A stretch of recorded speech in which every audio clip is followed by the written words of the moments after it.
What's up with you guys? It is your boy West Coast, and we live in the building, man.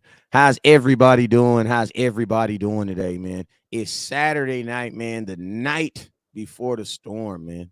Tonight, this time tomorrow, man. This time tomorrow, we will be kicking off. We will be kicking off our season versus these Buccaneers, man. So, man, let's get it. It's your boy West Coast. We live in the building. How's everybody Saturday doing? I know some of you Bama fans is like, woo, God does exist. Yeah, I know. Woo, y'all escaped another one. Yeah. Some of you Texas fans, I need y'all to calm down. Get off social media, talk about y'all got cheated, and if the quarterback had played, you had won. Shoulda, woulda, coulda. If was a fifth, we all be drunk, baby boy. It's over with. Let it go. Let it go. Better let it go. Doom, doom, doom. Let it go. Because Alabama made you TKO. Nah, I'm playing with y'all. We just playing. We just playing. We just playing. Man, stop it right now, bro. We just stop it right. The tide and rolled through Austin, Texas, man. A bunch of Longhorns got drowned, dog. It's all good though. Yeah, man, it be like that sometimes. Hey, I'm an SC fan and I'm an Arkansas fan. So, my team, we handled our business today. So praise God. Arkansas won. No, we handled our business against an SEC opponent without our best safety and without our other starting safety. So I feel great. Yeah, he feeling himself, y'all. I know y'all feel it. He feeling him feeling himself just a little bit, right? Just a little bit. Feeling good, feeling great. Like, this is not the normal humble Henny that we're used to. He's a little gangster today, a little Anthony Mason out there. They like, damn, Henny done hit the hand. Yeah, hey, be like that, man. It be like that. Them cardiac hogs, man. Them hogs that have you like that, man. But hey, I need everybody right now to put your favorite college team in the comment box right now, so we know who everybody's rooting for. And real quick, Stormy, go back in the house?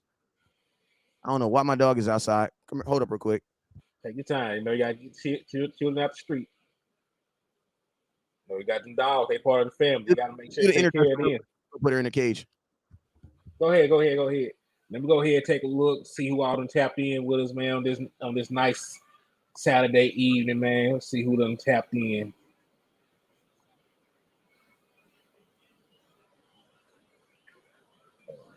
Comments. There we go.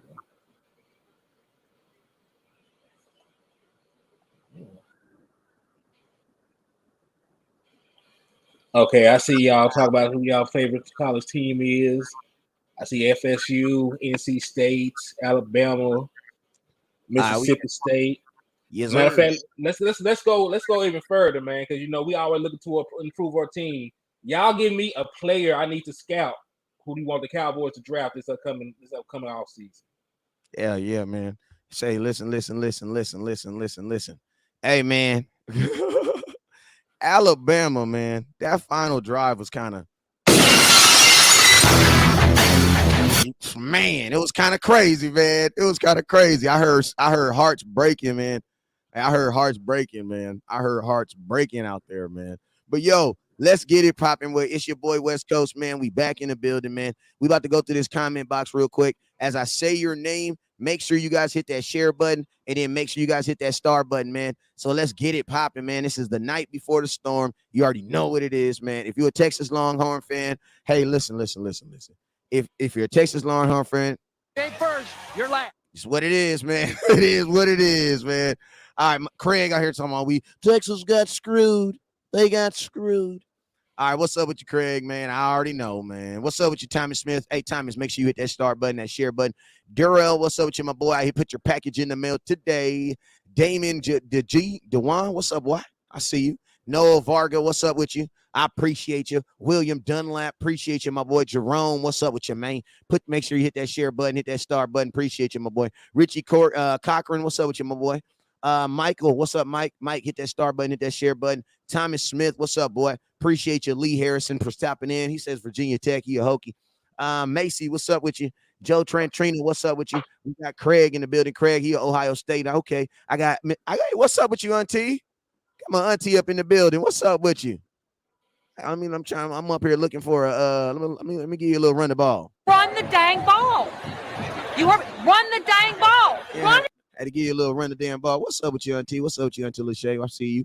What's up with you, Damon? I see you. I think I just gave you a shout out too. So what's up with you, my boy? Then let's slide over here on YouTube. I got my boy Action Pal in the building. What's up with you, Cody Mack? What up, boy? Cody Max to the me maxed out to the building. We got little baby 38 baby. What's up with you, man? We got Steve. Steve, what the hell? Steve, is you on Facebook and YouTube? It's true. Trill, like I'm up here looking like Jackie Chan's. Like, what the hell? I could have sworn I just seen you over there. What up, Steve? Appreciate you, my boy. And who else we got up here? That's pretty much it. Appreciate you. Hey, man, we got 16 people over here watching on YouTube, man. I appreciate you. Hey, if we got, do we have anybody tapped in on Henny DeMore Networks? Let's take a look. And if you haven't already, man, if you have not already, I need you guys to go over to Henny DeMore on YouTube, Facebook, and get that man a subscribe and a like. You feel me? I need you to do that. What's up with you, Thomas Smith? What's up with you, my boy? Appreciate you for tapping in. So, yo, man, we just went through the SS. I'm ready to get straight into the content, man. I know there's been a lot of people, a lot of conversation out there about the Dallas Cowboys possibly not activating wide receiver, newly drafted third-round pick wide receiver Jalen Tolbert. So I posed the question up there, and the question is, does Jalen Tolbert not a lock to be active Sunday night? And we're just going to talk about that. We're going to start off with that because that is something that has been put out there in the media. To me, what it kind of says that's even been floating around is, I mean, if this was a wide receiver core of a bunch of veterans, and shout out to my boy Darius, I put a package in the mail for you today too, man. Hey, let me boy, it's good. That boy's good. Appreciate you with that 200 stars. Hey, I put a package in the mail for you. But yo, when I look at Tolbert, if this was a veteran wide receiver core like last year, then I could see like him even trying to break into that wide receiver room was going to be an accomplishment. But this year, when this is not a veteran, and it's like if he's not active, y'all know that means there's going to be another rookie that they're going to choose over him.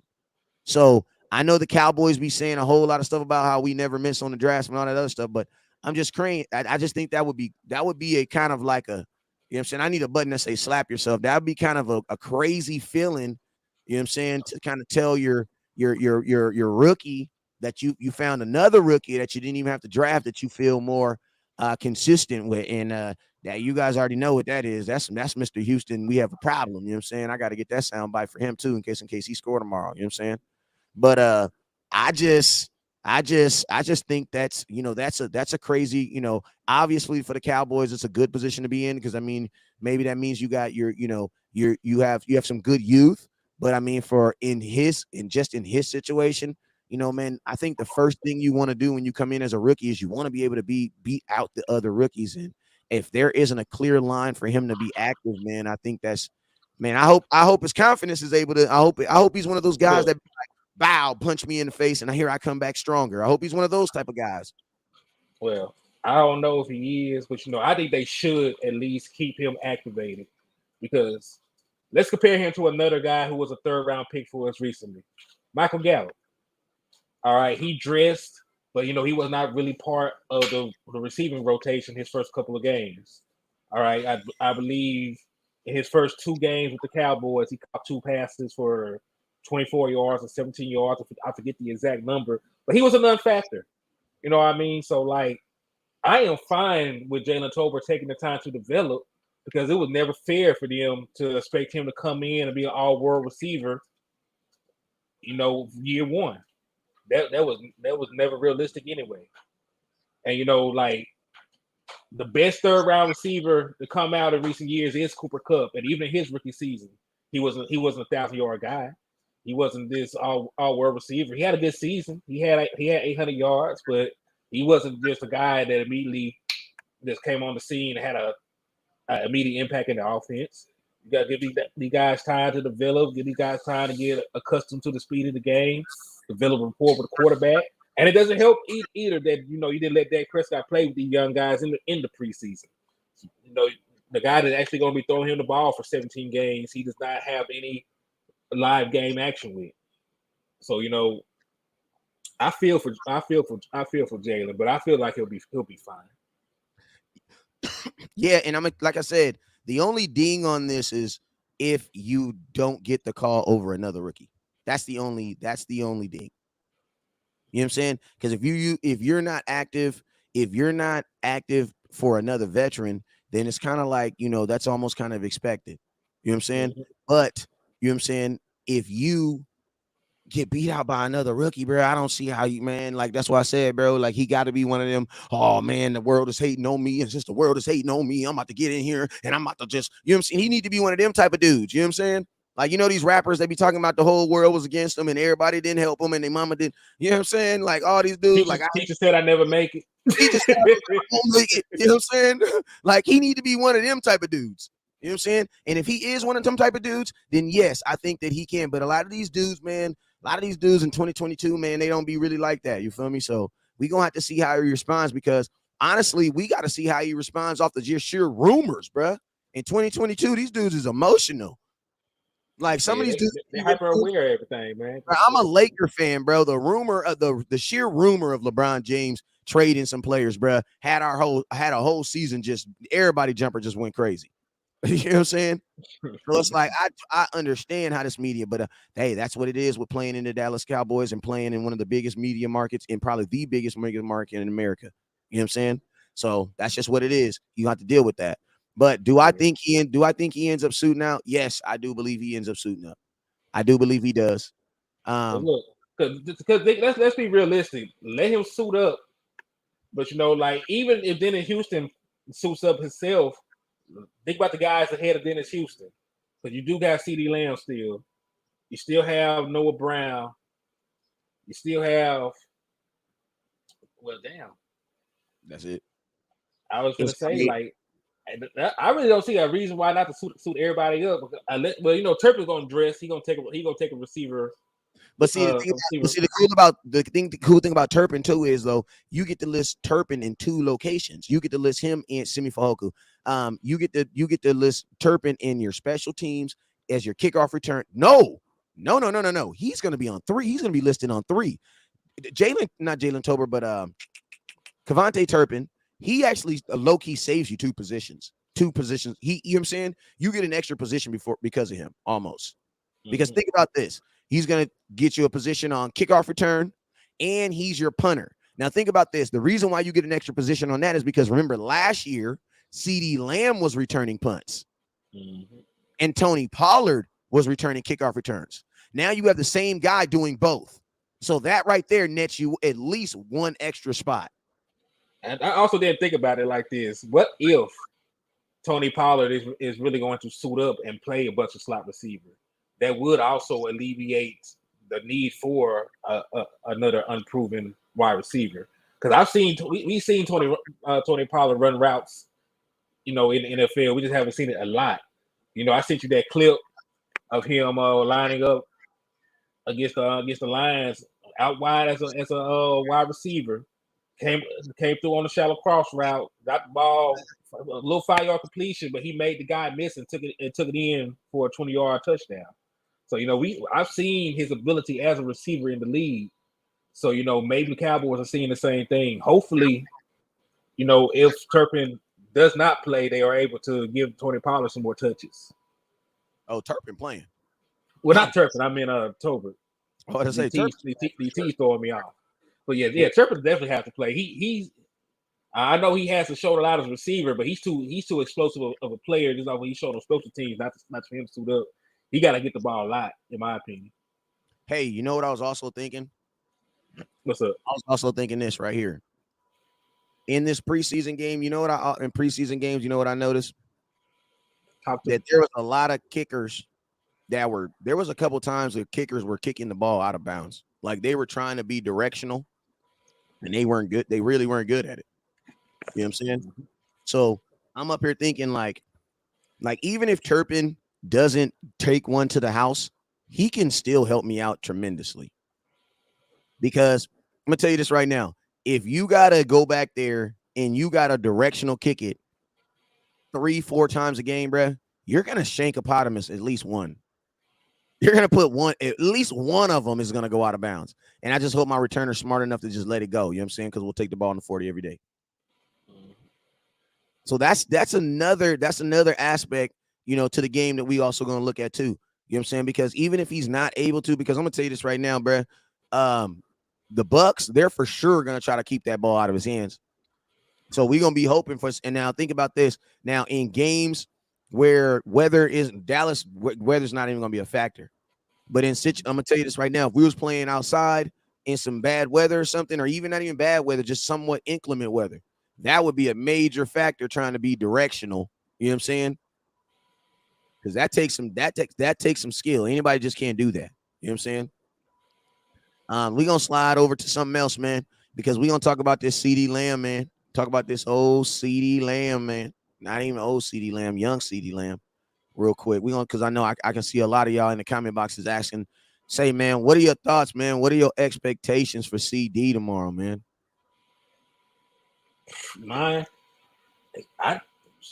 I saw from I need to see what I saw in the season opener. If he's the number one receiver, I need to see him get number one receiver targets.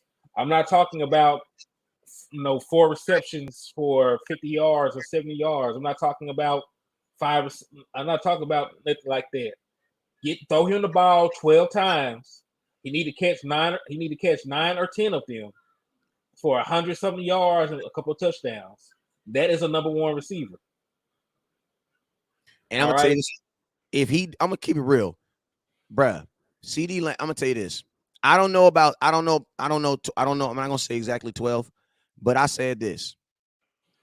When we look at the stats at the end of the day, whatever Dak does, half of it had better go to 88. That's all I'm saying.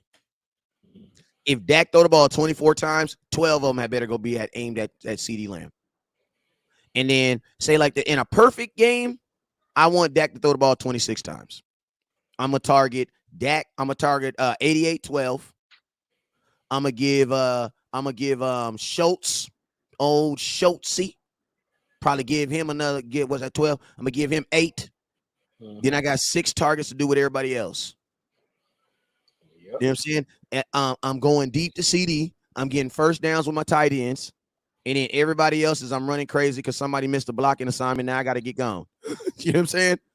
But let's look at what Josh Allen did. In a perfect world, though. That's what I'm saying. Hey, you guys, don't forget, top star giver for this show right here, man. Top star giver for this show is going home with a Dallas Cowboys Super Bowl ring. So make sure you guys hit that start button, man. Make sure you guys hit that start button. Also, Super Chat is on. Appreciate y'all for tapping in on the tap in, man. It's what it is, man. Tomorrow we go to war, man. Hey, also, I'm going to tell you this tomorrow. In the morning, I'm getting up, going to church. I'm going to the 7:30 service. You want to know why? Because the Cincinnati Bengals play at 10, and I'm going to be live at 10 o'clock. I'm going to be scouting the enemy. So if you guys want to watch that Cincinnati Bengals game with West Coast, make sure you guys tap in the morning. Scouting the enemy. I'm getting up in the morning, going to church 7:30. I'll be back by 9:30. We're going to be live by 10. You dig? You feel me? Let's go. All right, but yeah, let's look at what Josh Allen did. To your point about being good with the ball. Josh Allen, a.k.a. West Coast's favorite quarterback, not named Dak Prescott. Indeed, the boy's a baller. The boy's a baller. I know, but I'm not. Yeah, man. That's how I'm addressing. Go ahead. He a good quarterback, man. I don't want to take anything away from Prescott, man, because I think Prescott, because we'll get into that at a different time. But he had 26 completions, 31 attempts. His number one receiver had 10 targets. So he threw the ball 31 times. Stephon Diggs got 10 of the targets. He caught 8 of the 26 completions. So there were only 18 balls going to different people. And then let's look at his number 2 target. Gabriel Davis was his number 2, right? He caught 4 balls. I don't really have the targets right here in front of me. But altogether, that's 12 completions to your number 1 and your number 2. Mm-hmm. That means there were only 14 other balls that went to different players. Yeah. All right. So that's what you should do. That's what it should look like. Your main weapons should get a lion's share of the targets, and then everybody else eats later. Yep. Because you also got to think like this, right? You got to see it like this. There was a conversation that you had with Ceedee Lamb. before you did all this Amari Cooper stuff, all this other stuff, there was a conversation you had with him. And you need to solidify that conversation with targets. Mm-hmm. First play of the game, it doesn't even have to be anything crazy. You know, we are pro run the damn ball. But throw this boy a wide receiver screen first play of the game. Facts. Get the ball in his hand and get him acclimated to what's going on. Get him engaged. You know what I'm saying? You don't want the game to be on the line. This man only had 1 or 2 targets. It's the third or fourth quarter. You want him to go make a play on 3rd and long. It don't work like that. Hey, you know what though? I ain't gonna lie though. I want to get a ball to Zeke. Can I tell you why though? Can I tell you why? The reason why I want to get a ball to Zeke on the first play is because Zeke averages on career 4.2 yards per career. So it's like, Zeke, I'm not even asking you to do nothing but what you have done your entire career. Go get me 4.2 yards on the first carry of the game. Give me a 2nd and 6. Now throw the ball to Ceedee Lamb. I'm okay with that. I had to. I'm sorry. I had to. It just makes too much sense. You know what I'm saying? It makes too much sense. First play of the game. I'm trusted because I like the screen. If I have to throw it, if I have to throw it, then yes, hit the screen because that's almost like a run play. That's going in motion. But go ahead. Let me think on it for a minute. I just want to get that clock running, man. I want to get that clock running for sure. I want to get that clock running first play of the game. Also, and you know what? To lead into a bigger subject, because a lot of you guys were asking me about this too, and I made a video on this, and you guys supported the hell out of it. Appreciate you guys. I didn't post it on YouTube yet, but yo, a lot of you guys asked me, West Coast, do you want the offense on the field first, or do you want the defense on the field first? I want you guys to answer in the comment box right now. What do you guys want? You want the offense on the field first, or do you want the defense on the field? And I don't want to just answer. I want to know and why. Give me a why. Give me your why. Say offense and why. Defense and why. Hey, we're at 500 stars on Facebook. Let's get to 1,000 stars. Let's get to 1,500, man. We need 1,000 stars to get to 1,500. Let's go. Hey, can I answer this one? Yeah, just give them a couple minutes. Just give them a couple minutes so they can get their little. Hey, I got glory hole for anybody that's in the stars or super chats. I got you. Little glory hole. I want me some glory hole. Yes, sir. It says defense to set the tone. Okay. Defense, I want the ball back at half. Defense to set the mood. Okay. My boy said to set the mood. I like that. My boy said to set the mood. Defense are better than let them establish a culture. Okay. What up, West Coast? What's up with you, my boy? Offense on the field first. Okay. Defense to get the times head. Okay. Okay. I got my auntie in the building. Appreciate you. Surprise, the king is back. Appreciate you, auntie. My boy said he want to see Tom Brady done. Y'all want to see a dead body? Let's go get him, man. Defense to get his own head. And I agree. That was going to be my answer.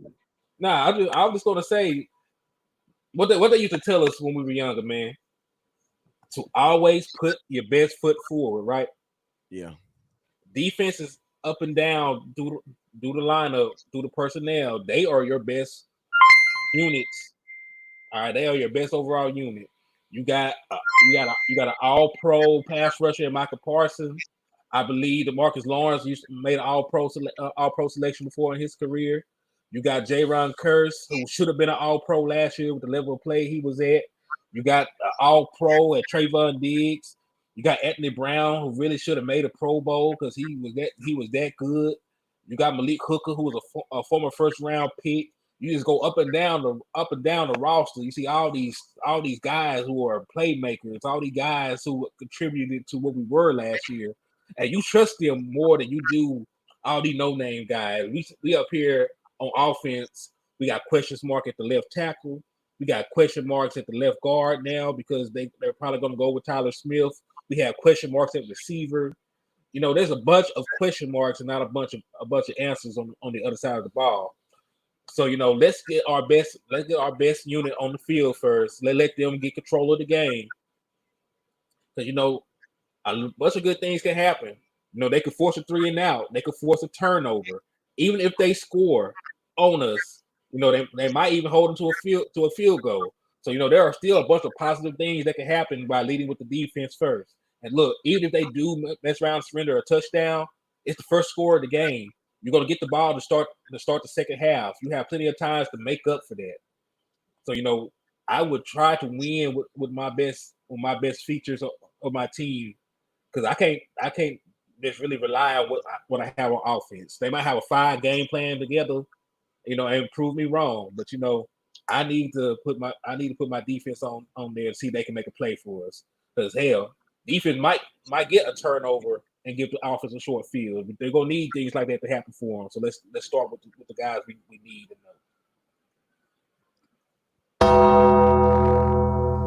He killed that, right? My boy killed that. Well, let me resurrect it just a little bit.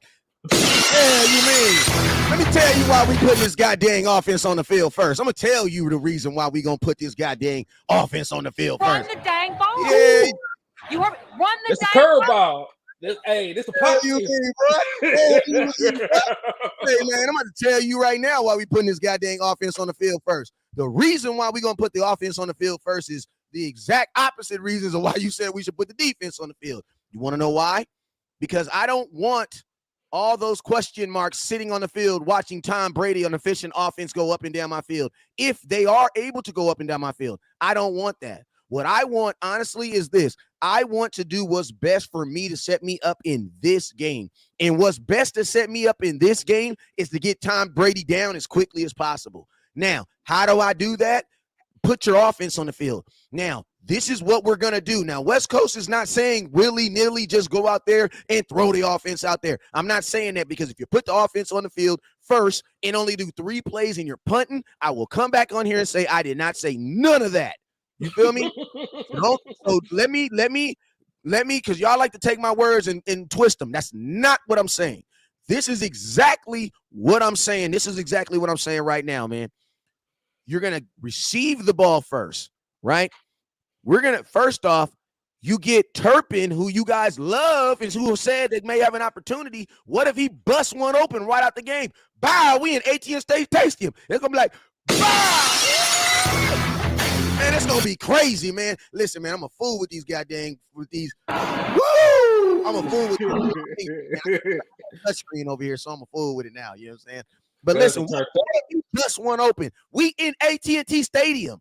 What do you think is going to get them towels flowing faster? That offense or that defense? That offense, because that's how it's always been. So I'm putting my offense on the field, and you know what I'm about to do? I am about to give you guys the longest 15 plays of your life. You feel me? It's going to be Kawhi Leonard up and down the field. We about to do 15 plays, and each play is about to take about 26 seconds. And guess what? We're going to go down, and we're going to score. And I'm going to tell you the great part about that. The great part about that is this. The game plan as far as Tom Brady and what they've come in to do now changes. You want to know why? Because now you're down.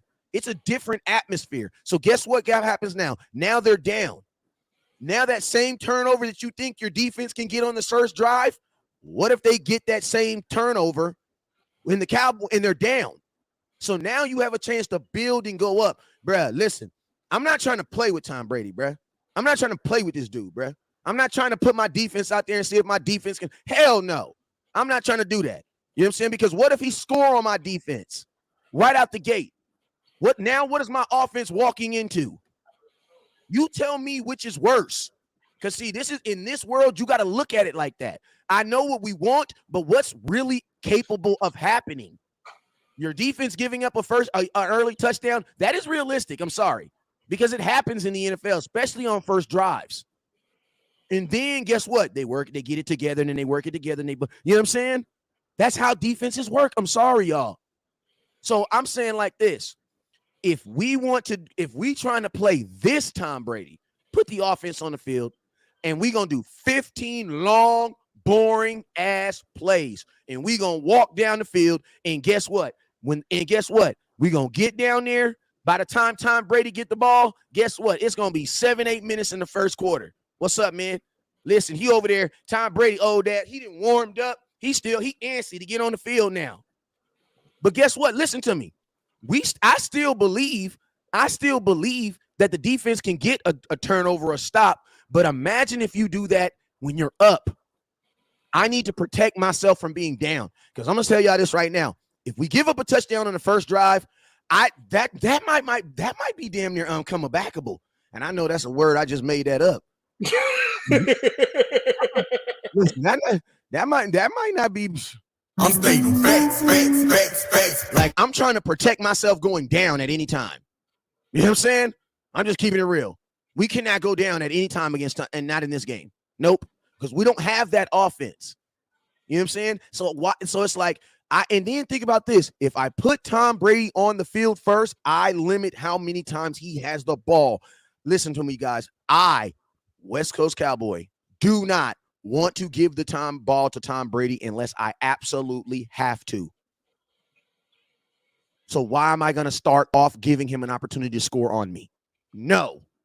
Let his ass sit on the bench for 7-8 minutes and watch my offense, watch him. Woo! Because guess what? If my offense scores, now Tom Brady's walking in and now he's down.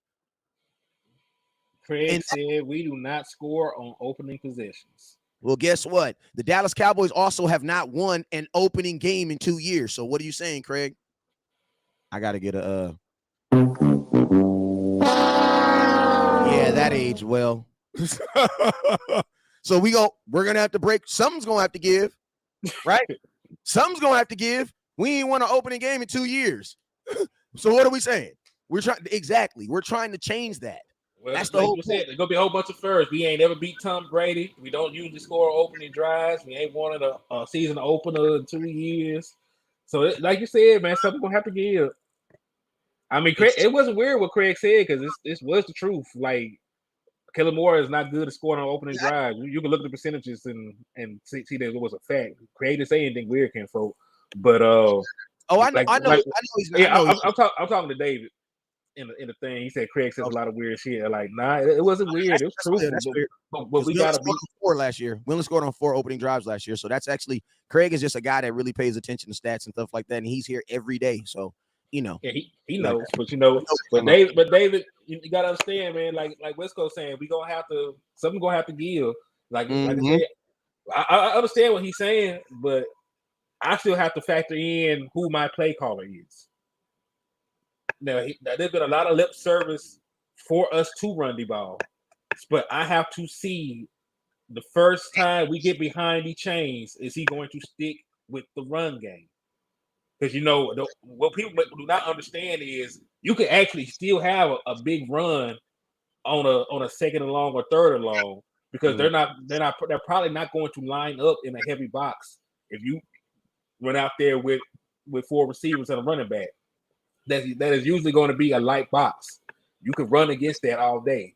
That is usually they're usually going to dictate having too high safety coverage, rather it be a true cover 2, or rather it be a robber or any variation of coverage. You can still pop a run on a long run down. Yep. But Kellen Moore gets away from it so quickly. I have to see. So if he really is going to go in here and he's going to try to bludgeon the defensive front of Tampa Bay, and he sticks with the run, and he mixes in the play action pass, and they're efficient and able to move it around. But yeah, I can see it, but I have to see if Kellen Moore has taken that step in his development as a play caller. I mean, even if go ahead. Even if the question is on Kellen Moore, that's why I say give him the more opportunities, because you got to see it like this. If you see, because this is the real question. Listen to me. This is the real goddamn question right here. This is the real question. Under worst case scenarios, what do you want? Kellen Moore's first possession, him possibly down, or Kellen Moore's first possession, him guaranteed not to be down? With the way he calls plays, he probably needs to get the ball first. I think you saw exactly, and that's what I'm saying. If you have less faith in Kellen Moore, you need to put him on the field first. You don't want, because think about this. Because listen to me, we all have faith in our defense. I get it. I love my defense. I love them.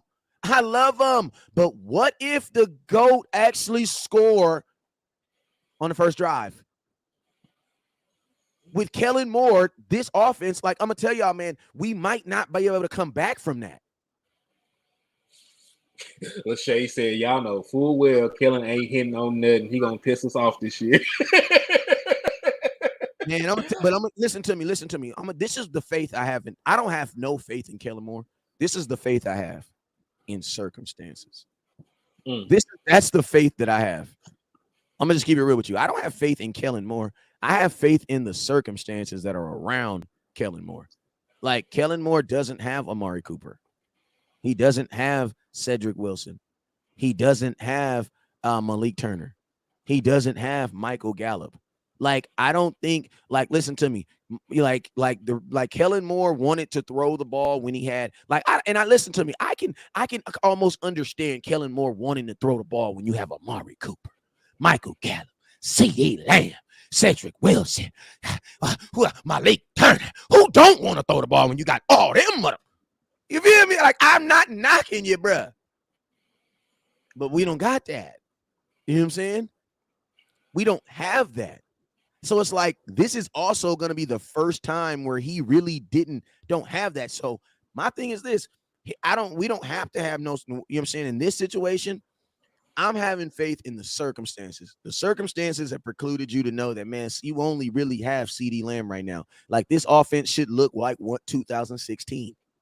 2016, we did not know who's your third string wide receiver. Who knows? Like, Dez only had 740 yards and he was a Pro Bowler. Terrence Williams was your second. You know what I'm saying? I have no clue who my third was. No, Cole Beasley. Yeah, it was Cole. Yeah, I had to think about it after a minute. You know what I'm saying? But this offense should look like 2016. And that's why West Coast has been making the push about my quarterback, who was Josh. Like, it's so funny, man, because like Cowboy fans is just, my memories is just crazy, bro. Like, it is, like, I'm going to tell y'all, man, like, on my mama, and my mama a Cowboy fan, like, for real. My mama a real live Cowboy fan. Like, on my mama, like, it's disappointing to me how quickly y'all forgot how athletic Dak Prescott was. Like, on my mama, man, like, y'all really disappointed me on that, man. Like I dropped a video talking about Dak Prescott being more like Josh Allen, and bro, like, Henny, man, am I tripping, bro? Or like, bro, like, I ain't gonna lie, y'all kind of disappointed me, man. Y'all kind of disappointed me on that, bro. Like, it was so many Cowboy fans. Oh, Dak is not athletic. Dak is not. He can't. I'm like, what? Like, do y'all know who DAK is? Like, what? Oh, my mama, what? Like, yeah, they forget, dog, because I know it actually has been a minute, because you got to think about it. He got hurt 2020, and when he came back last year, you know, they really toned down the amount of running he did. But, you know, so it's really been 2 years since they seen Dak Prescott run around. But the dude made his living. He got into the NFL out of Mississippi State because of his running ability. All right, that was the factor that led him up. Hey, let them know your favorite college team, so they know you done seen a lot of Dak. Oh, my favorite college team is Arkansas Razorbacks, man. So you know he didn't seen a lot of Dak. That's all I'm saying. I've seen a lot of that boy in the SEC. All right, so go ahead. So let them remind them of who a DKA. You know what I'm saying? Let them remind. Hey man, he was one of the most efficient runners in college football. And then forget that, his first couple of years in the season, he averaged 6 rushing touchdowns a year. He had 6 in 2016, 6 in 2017, 6 in 2018. All right, he had 3 rushing touchdowns in one game in 2020. Repeat. Yeah, he had 3 rushing touchdowns in the Atlanta game in 2020. Matter of fact, his cleats got sent to Canton that day because he was the first quarterback in NFL history to throw for 300 yards and run for 3 rushing touchdowns in one game. Hold up real quick. Oh, it's good. Continue. So yeah, it's like he is a very good runner. He's not Lamar Jackson in his running style, but he is Josh Allen in his running style. He is a power runner. He is a guy. Y'all be forgetting this man stiff arm. The disrespect, bro. The disrespect. Like, bro, the disrespect. Listen to me. Hold up. I'm so glad that I served y'all forgetting on my battle. The disrespect, bro. Witness here. Go ahead. This man was stiff arming linebackers, stiff arming safeties. You don't remember he kept the ball on an RPO option and back and front flipped into the end zone over two defenders in the Cardinals game, Bruh. not Who the is one, facing not these things, not bruh? not the one that just passed, but the one in 2017. We had a bounce back game after we lost to Denver Broncos. He went crazy that game. But point Bruh. is, Dak Prescott is a very athletic quarterback. Hell, the playoff win against the Seattle Seahawks. Ball. He won the game on a third and 14 QB draw, trying to flip to the end zone. Then Hey, what about this? What about this? What that boy Post Malone say? Roll out Dak Prescott. I can't even say it. That boy wow. He say roll out 4th down, Hail Mary touchdown. Wow. Yeah. Man, he talking about Dak, man. He talking about Dak, bruh. That boy Post Malone was talking about Dak. He was talking about Dak rolling out Hail Mary touchdown. Wow. Boy, you better knock it off. He wrote that song talking about Dak, boy. Yeah, Dak is great. Dak is great on the move. Dak is great off play action. Dak can run. He's an athlete, dog. Because that's why when he was not a great passer, we were still winning games. He's developed to a much better passer now. But we made a killing with the RPO his first couple of years. We made a killing with the option plays his first couple of years. How many rushing touchdowns did he have his rookie? You wait till because you said something that was crazy, bro. You said something that was crazy. Listen, put the number 6 in the comment box, bro. And then I want you to slide back on that because you be dropping like bro, I be trying to hold up. You know what I'm saying? You be dropping them, and I be trying to, I got the little touch screen over here. You feel me? I got the whole little setup over here. You know what I'm saying? But man, listen, everybody put the comment box because you killed this. I need everybody right now to drop a 6 in the comment box right now. Because this my boy going crazy right now. He down inside, like I slap shit out of all y'all. Like my boy crazy, you know what I'm saying? He is crazy. Hey, I need everybody to put a 6 in the comment box right now. And we ain't talking about LeBron James either. You know what I'm saying? Now hold up. Now, after I drop this sound bite, I want you to explain what that is one more time. My God! Okay, it's happening. Everybody stay calm. What's the procedure, everyone? What's the procedure? Stay calm. Stay calm. Yeah. Now let them know what that is. 6 is the number of rushing touchdowns he had each of his first 3 seasons. Let's not even talk about his rookie season. Each of his first 3 seasons, he had 6 as a quarterback. Matter of fact, he was second on your team in rushing touchdowns every year because Zeke do what he do, but he was second in rushing touchdowns on your team each year. All right, 2019, real 6 guy. 2019, he only had 3. But that was the first year that Kellen Moore was the coordinator.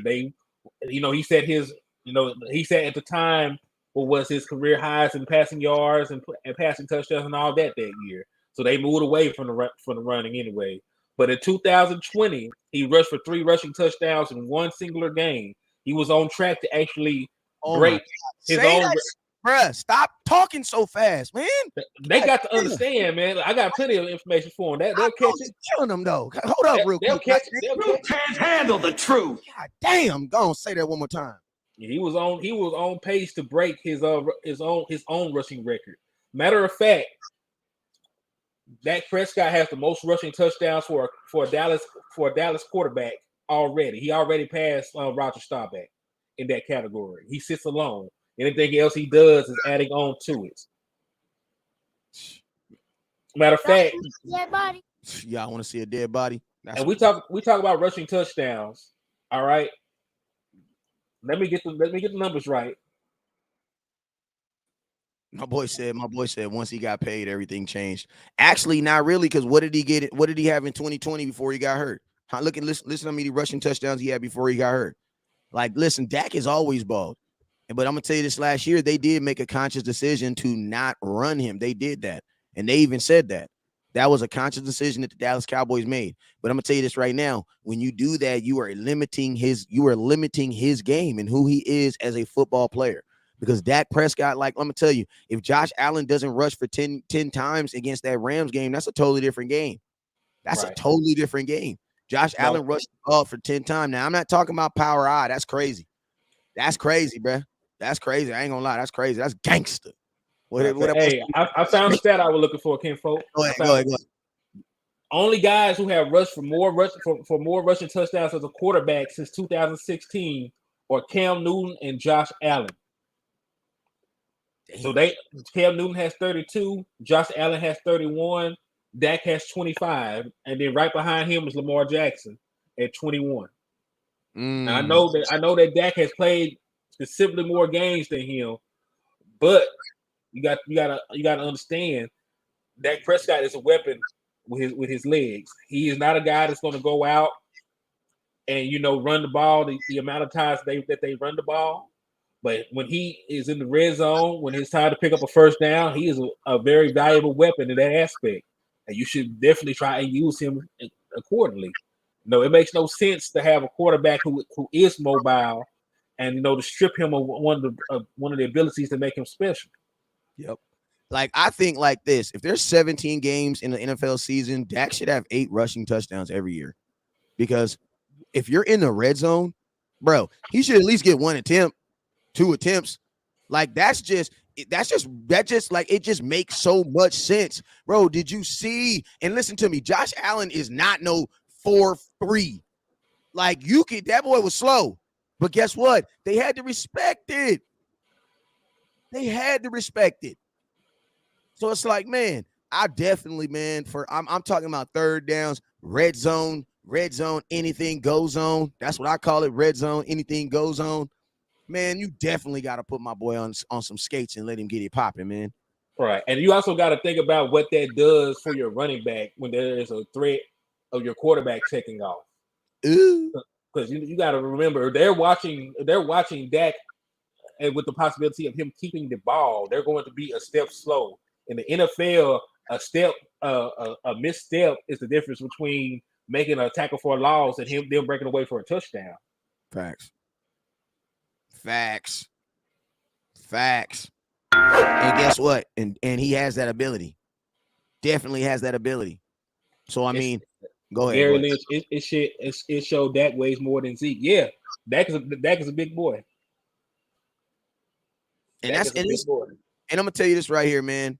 Like, the type of money that you're paying Dak Prescott, it behooves you to get your max dollar out of him, man. Like I don't know why some people pay more money for something and then they say they want to use it more genuinely. You know what I'm saying? Like, Dak still is gonna get old, right? So since he's still gonna get old, you need to maximize his prime, and that is right now. You know what I'm saying? Because you remember, when you get a little bit older, you don't move like you used to move. So like you said, there's a very small window for him to continue to run the way that he runs. You need to use it while it's available. Look, even actual running backs slow down as they get old.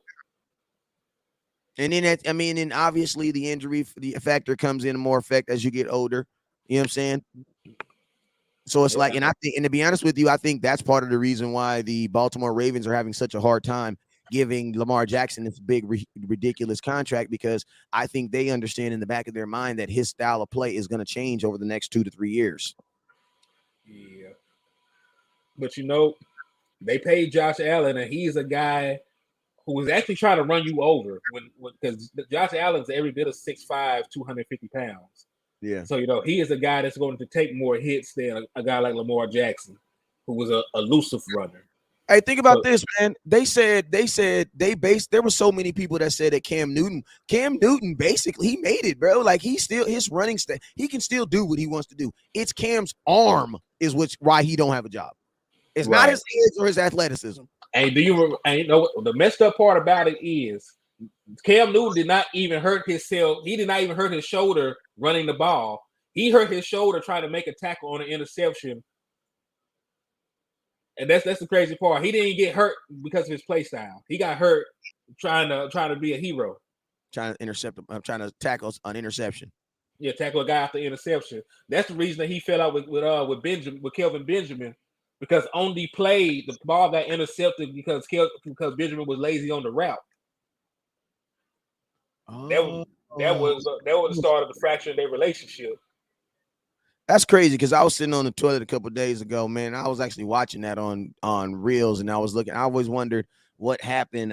What actually happened with that? You know what I'm saying?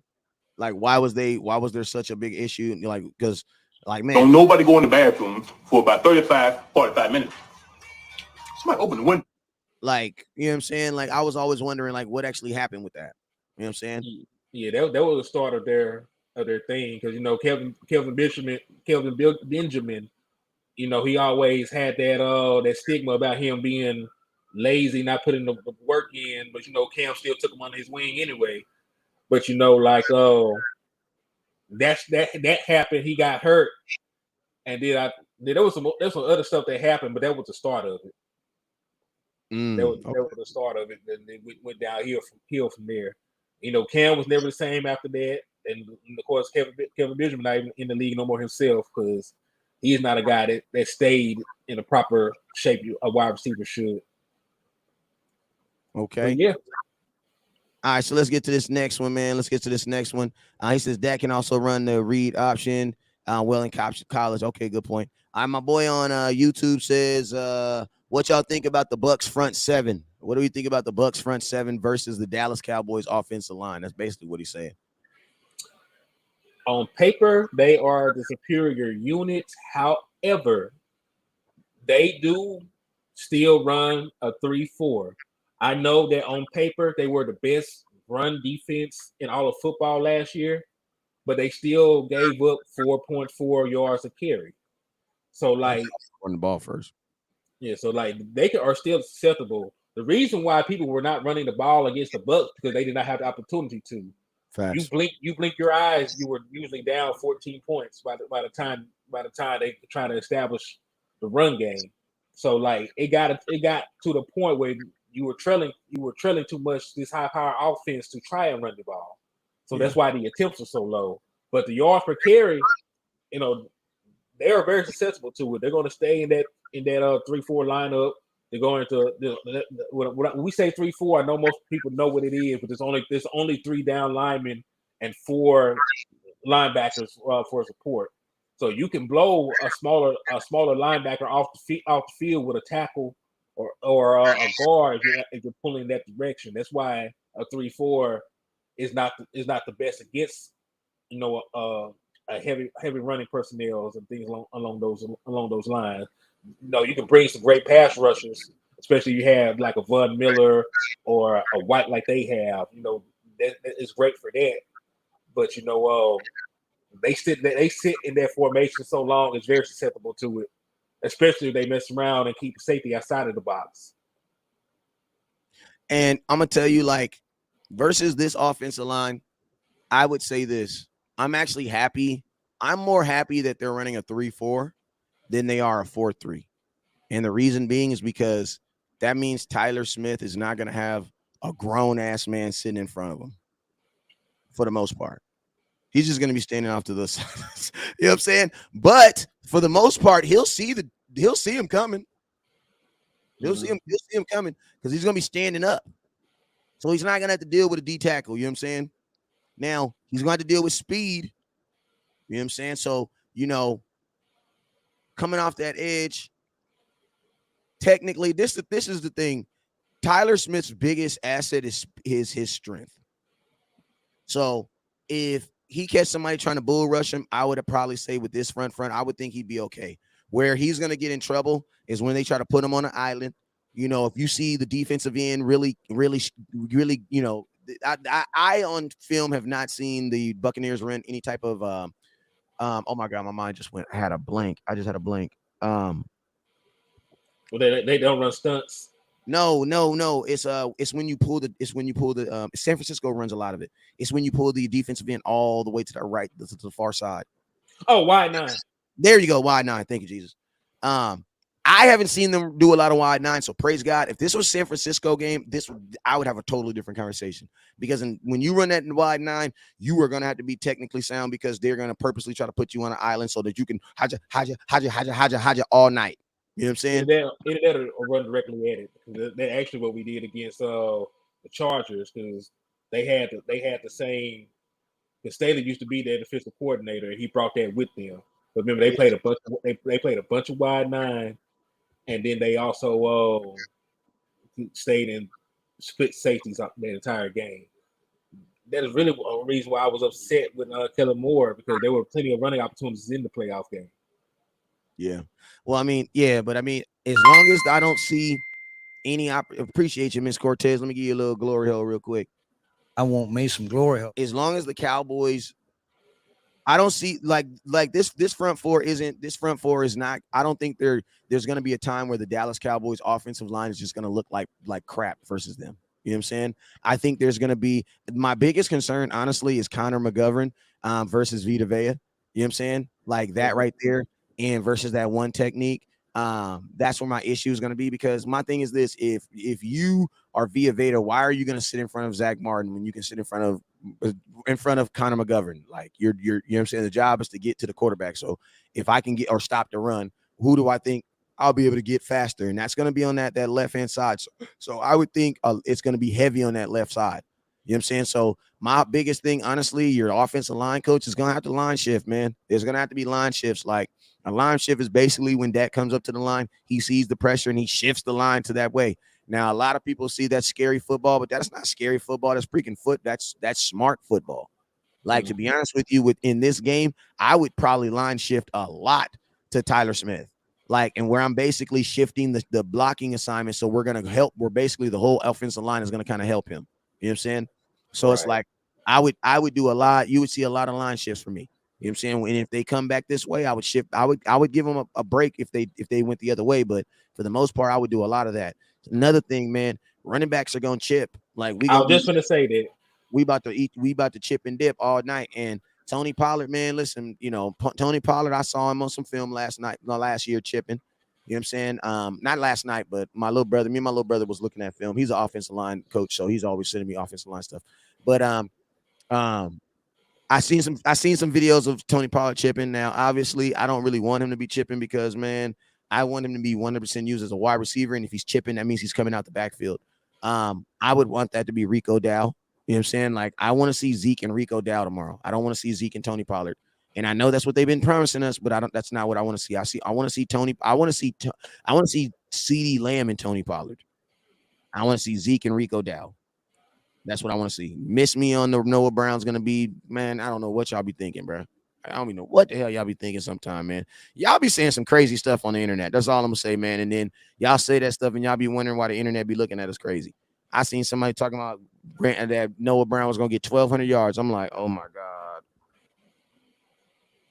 Yeah. Okay. You know what I'm saying? But whatever. You know what I'm saying? But I want to see Tony Pollard. You tell me Tony Pollard's getting 1,200 receiving yards. I say, yeah, that's very doable. Very doable. You know what I'm saying? So that's what I want to see. I want to see Tony in the slot. I want to see Zeke eat like a mug. Like, I want to see an establishment of Ezekiel Elliott, man. I want to see a willingness. Like, and honestly, I'm going to tell you this right now. I don't want to see, and I'm not saying that I want to see back-to-back runs. That's not what I'm saying. You know what I'm saying? Unless it's working. Unless it's working. Thank you. But I do want to see this too. When you earn play action, take it, man. Like, listen, one thing about the run game that's a huge oxymoron is this: when you're running the ball successful and you take deep shots. That is the number one way to confuse a defense. You want to know why? Because now the defense has no clue where he's supposed to put the damn safety at. Yes, I want him in the box to help, but no, they're taking deep shots. He got to be back here. So every play, he's basically guessing. You know what I'm saying? Those are the type of mind tricks, the Jedi mind tricks that you want to be playing, man. Those are the type of things I want to see with the Dallas Cowboys. Run the damn ball. Get that safety to come up a little bit. Get him to come up a little bit. As soon as he comes up a little bit to help in that run support, we're going to dive right at his ass, and we going up top on your ass. Yeah, you mean, boy. Yeah, you mean. And then guess what happens? You know what that also means? So, you know what that also means, Henny? That means I got one-on-one, bro. I got one-on-one. There's only 11 on the field, bro. You can only have 11 on the field. Let's get it. And look, their secondary is not this all-world, lineup of guys who are ball hawks. They have an average to below average group of defensive backs, especially at corner. Now, I do like Logan Ryan, their safety. I like Winfield, their safety. Played him a lot. Logan Ryan, we played him a lot though. Yeah, I'm just adding it. Oh yeah, of course. But those two guys on the outside, they cannot stay with Ceedee Lamb. Ceedee Lamb torched these same cornerbacks last year for over 100 yards. All right, so there's not a guy out there they can put in front of Ceedee Lamb and they can stay with him. So when there is opportunities to make plays, make them. And we've got to remember, we are at home.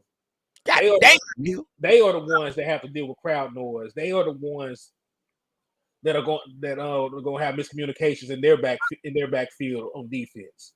We are the ones that need to take advantage of it. So imagine this. We receive the ball first. Hear me out. We receive the ball first. Zeke gets the ball. 4-yard play. Next play. Screen play. Ceedee Lamb gets a first down. Okay. Next play. Zeke gets the ball. Boom. Gets about 4 yards. Boom. Next play. Zeke gets the ball again. Boom. We get. Now it's 3rd and 2. Now we coming out in a tight formation. Guess what we doing? Boom. 3rd and 2. We going up top on your ass. And then we also going to have my tight end who don't drop nothing coming underneath. So I'm going to have Ceedee Lamb full speed and Turpin full speed on the side of the head. And then guess what? If it don't work out, throw the ball to Dalton Schultz, get it. First down. See what I'm saying? Like, that's what I mean by earning. You earn the right to go deep, Cowboys. And that's how you perplex a defense, man. That's how you perplex a defense. We don't want this defense. No, You know what I'm saying? We want them running. We want them. Oh, no, they running. Because that's what you do, man. Stretch them dudes out, man. My boy said it gave me goosebumps. I heard that. Let's get it. He says, I forgot about y'all last year real quick. What's up, my boy? Go ahead, Henny. Nah, let me respond to this one thing. Mark Martin, he said Tampa average defensive backs, Cowboys average receivers. Well, the entire receiving core in totality is average, but Ceedee Lamb is not an average receiver. He's not average. No, and I'm going to tell you something to say on that. They don't have a Ceedee Lamb-like corner. Because when you look at what Ceedee Lamb has done, he has had more receptions than any other Cowboy in his first 2 years. He had more receptions than Michael Irvin, more receptions than Jason Witten, more receptions than Bullet Bob Hayes, more receptions than Dez Bryant. He has caught more balls than any of them guys, and he is second in yardage only to Bullet Bob Hayes. It's cool, man. Got red bottoms on. Life is good. You know what I mean? So for what these knocks on Ceedee Lamb and stuff. The only knock against Ceedee Lamb that he has not played as a number one receiver yet. We already know what kind of talent he has. This guy is a great receiver. You do not get 1,100 yards on the limited amount of targets that he gets and be a bad receiver. And that's a fact. Because look, the guy was the guy was like 23rd in targets in the entire NFL. There were like 22 guys that had more targets than Ceedee Lamb, and he still managed to have an 1,100-yard season. Yeah. And that's so funny, man. The point that you just made is just like you're over there. Hold up.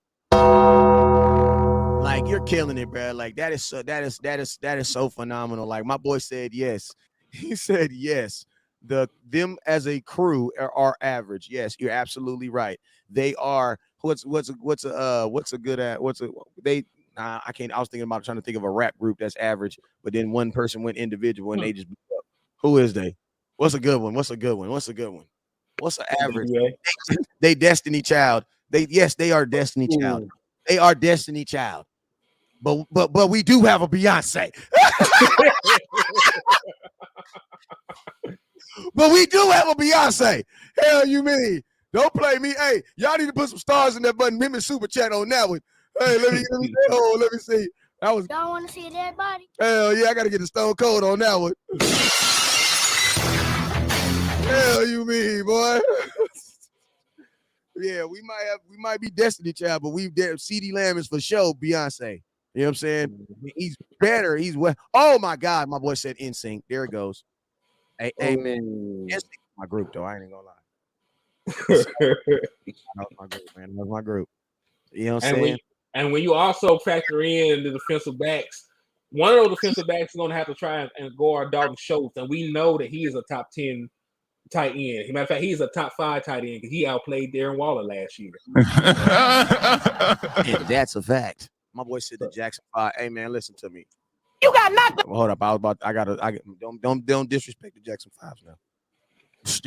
Don't get it now. No, don't go. Don't do that. Don't do that. No, Don't God, do that. please, no. No. No, don't do that. Hey man, we ain't gonna sit here and act like you don't listen to a solo Tito Jackson album.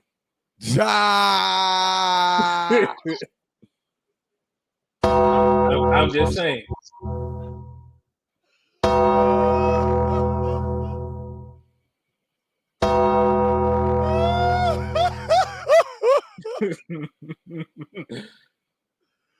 Hold up. Wait a minute. Something ain't right. You damn sure ain't so right, boy.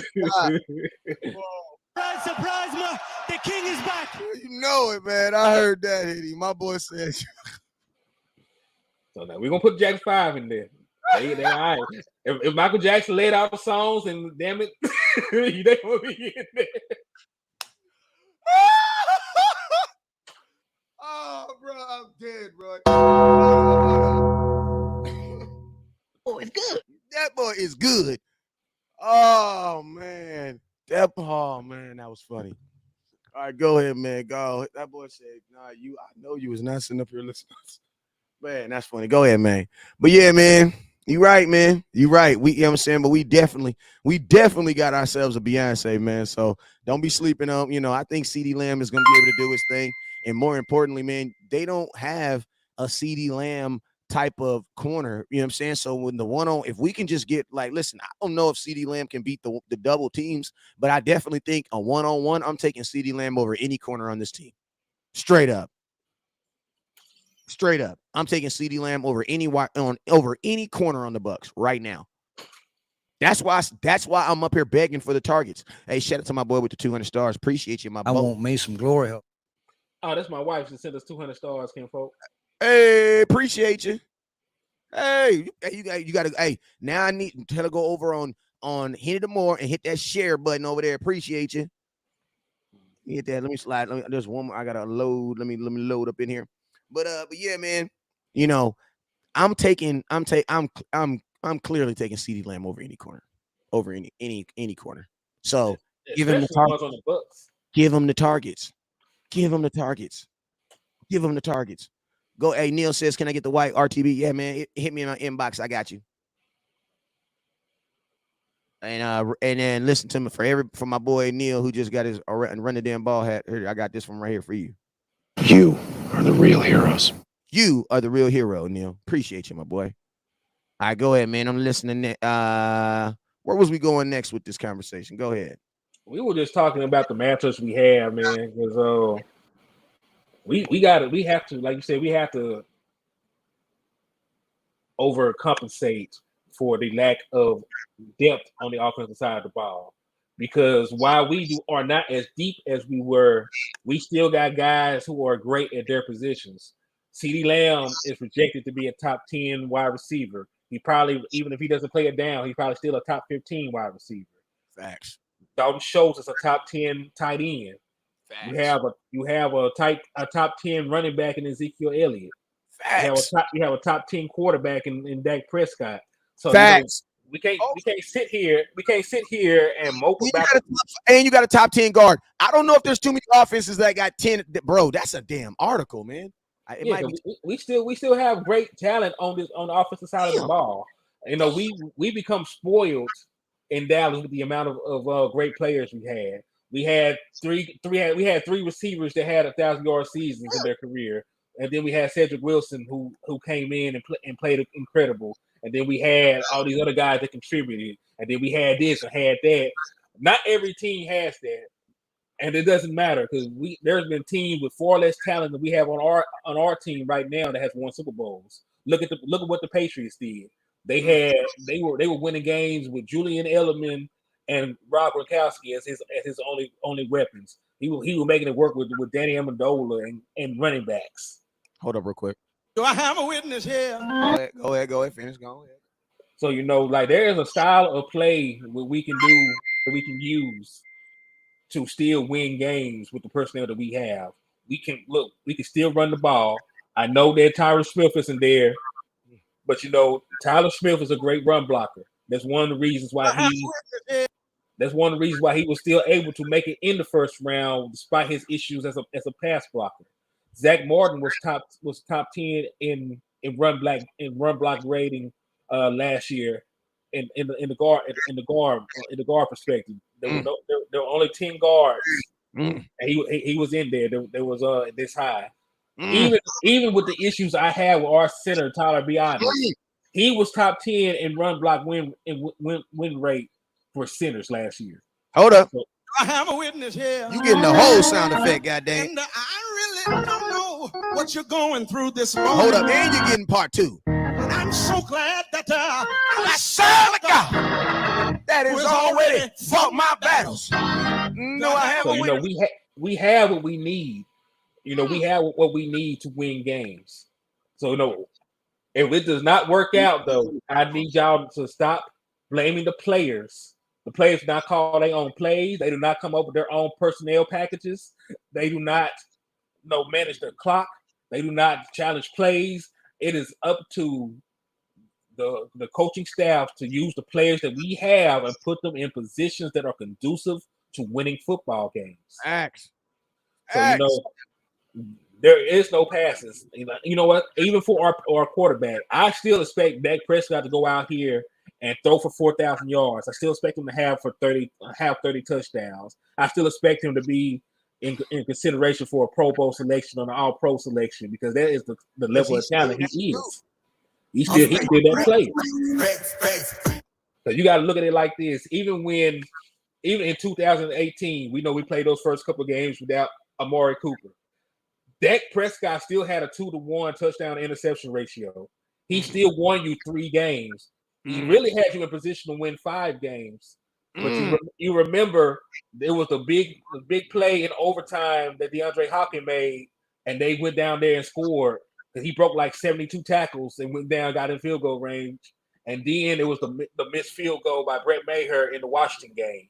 We could have won 5 games with the shitty wide receivers that we had. Do I have a witness here? So and he's a much better player right now today than he was back then. That was 4 years ago. So that's why I still believe my boy killing it, man. I still completely believe in Dak Prescott having a very solid year. So there are going to be no excuses. I still expect to win the East. I still expect him to perform at a high level. So Kellen Moore, you got everything you could want. You got a wide receiver that y'all were banging the table says he's a generational talent. Show me. Get him the ball. You got Tony Pollard, who is still currently tied for most return touchdowns in the NCAA history. Get him the ball. You got Devontae Turpin, who's one of the fastest guys in the league. He just showed you that he could be viable in returning the ball and making big plays. Get him the ball. This is going to be a make or break year for really Kellen Moore. He still has all this talent. This might be the fastest team that Kellen Moore ever had. If you got 2 guys on your team with 4.3 speed, Jalen Tolbert runs a 4.4.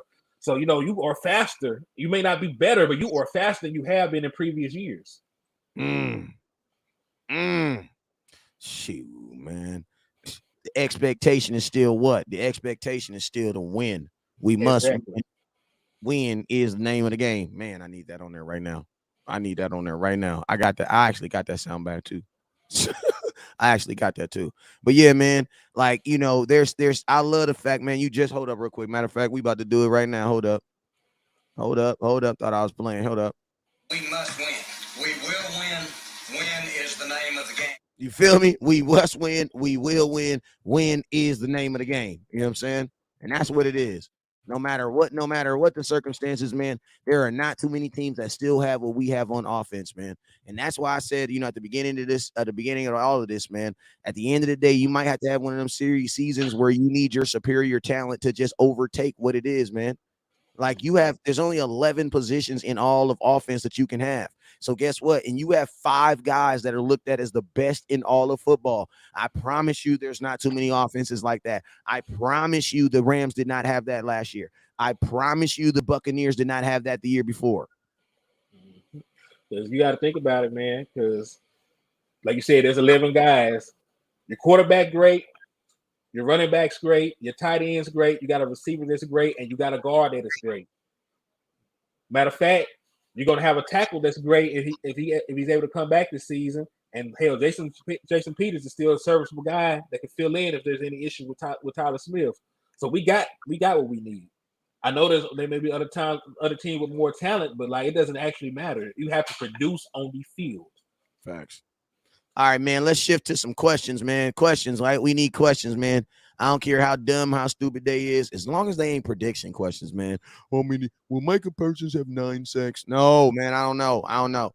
But man, questions. If you got questions, we got answers. Got questions, we got answers. Put it in the comment box. I want dumb questions too. While we do that, let's get some bold predictions. You want to do some bold predictions? Let's do some bold predictions. My bold prediction. Actually, this ain't even really a bold prediction. This is what I believe. If I was creating an in-game parlay, I like to give a little free money away every now and then. This is what I would do. I would get Zeke for an anytime touchdown.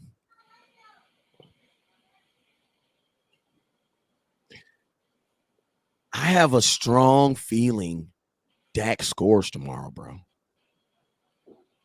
2 things that I have a strong feeling about. I have a feeling that my defense, especially my linebacking core, is gonna get somebody. I feel like I'm on my defense, but I feel like one of my safeties is gonna get an interception tomorrow because I have a strong feeling one of my defensive tackles is gonna tip that ball in the air. So a defensive turnover, I would definitely put that on there. Zeke anytime touchdown, definitely put that on there. And I think Schultz is going to get Schultz. I think Schultz is your guarantee. If I had to say one thing I guarantee is going to happen, I want to guarantee Schultz to probably get a touchdown tomorrow between Zeke and Schultz. I'm pretty sure, yeah. Yeah, matter of fact, I have another one.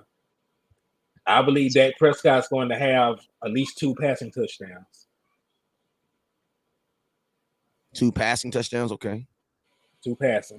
Because like this secondary is not going to hold up. So the moments that they play action, I am expecting guys to be wide open. That's a good point. So that means you're expecting some big plays tomorrow. Oh, I am. Okay.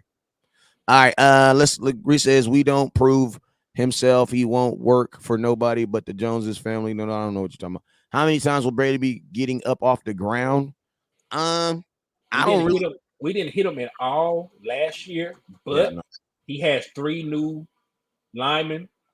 So Shaq Mason has not played with any of the guys before. He's a good player. He's an upgrade from the guy he has, but I don't know what the consistency is going to look like. Also, they had a guy that retired who was very good. He actually retired on short notice because he was not even 30 years old. They were not expecting this boy to hang it up. And then you have to also think about the other guy that they got injured. So they're going to have a backup at center, a backup at guard, and they have a brand new right tackle. So there is a possibility that we can get pressure on him from a miscommunication. There might be some miscommunications along the line, and like our defensive tackles are just better than the center and the guard that's going to line up out there. That's a good point. Is it going to be about running backs and tight ends? I think I wouldn't even mind that tomorrow, because if they're throwing, listen to me. I want to throw it to the folks I know going to catch the ball for show, and I want to hand the ball off to the folks I know going to go get yards for show. So for me, I have no problem going through tight ends and running backs, and then guess what? Throwing the ball, to Ceedee Lamb when we have him open. I don't have a problem with that.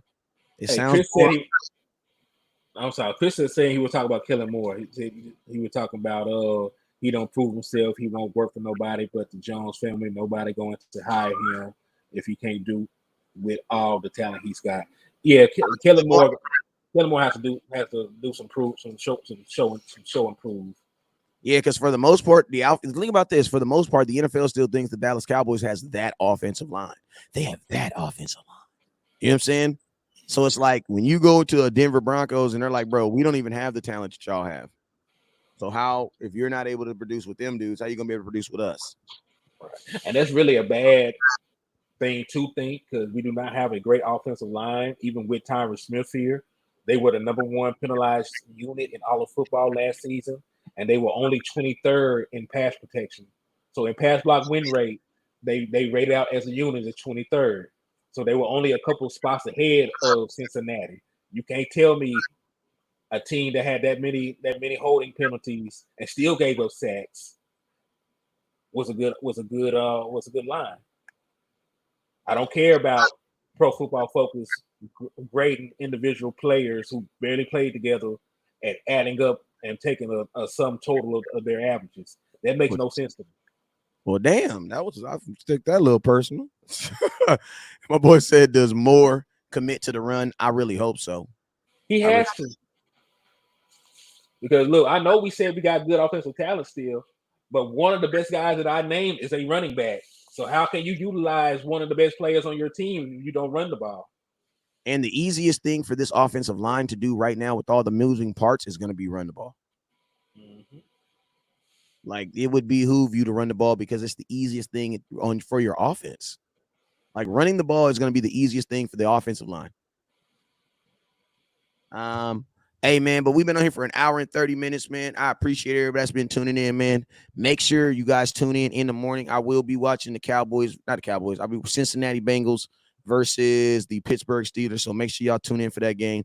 Henny, man, I'll be on here later on tomorrow night for the live show. If you can tune in, man, make sure you tap in. If not, I'll be on here with my mom and my son.